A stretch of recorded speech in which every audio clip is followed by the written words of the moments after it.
In-extended pa ng 60 araw ang temporary restraining order ng Korte Suprema laban sa planong taas-singil sa kuryente ng Meralco. Pero humirit ang Meralco. Sana raw, masigil na nila ang mahigit 5 piso kada kilowatt hour na hindi sakop ng naturang TRO. Nakatutok si Julius Segovia.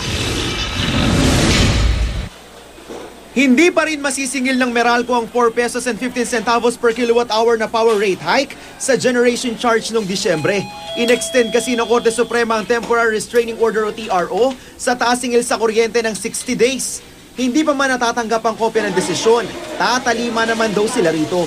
Ibig sabihin ng extension ng TRO, hindi pa rin natin pwedeng kolektahin sa ating mga consumer yung actual na gastos o cost ng power, no?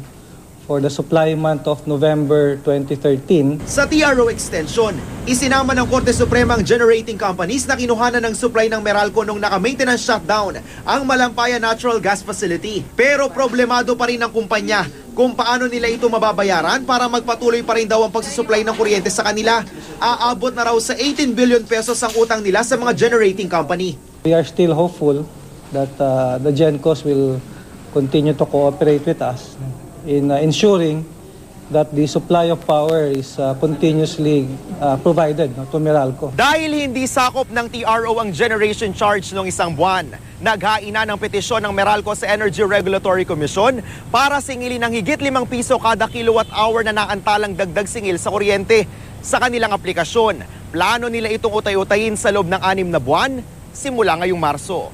84 centavos ang pinitisyon ng Meralco na sisingilin sa consumers ngayong Marso. Tig 74 centavos naman sa susunod na 5 buwan. Sasamahan pa ito ng buwis at ibabang bayarin gaya ng system loss. Kaya papatak na 5 pesos and 33 centavos ang kabuang singilin. Pero sabi ng ERC, malabong maipatupad ang nabiting tasingil sa kuryente sa susunod na buwan. Mayroong proseso na kailangan sundin at kasama dito yung pagbibigay ng panahon doon sa mga gustong komento o mag-intervene doon sa petition na inihain ng Meralco. Ang mas maiging paglaanan ng panahon is desisyonan na lang muna ng ERC kung ano ba ang tamang presyo ng December at January. Julius Segovia, nakatutok, 24 oras.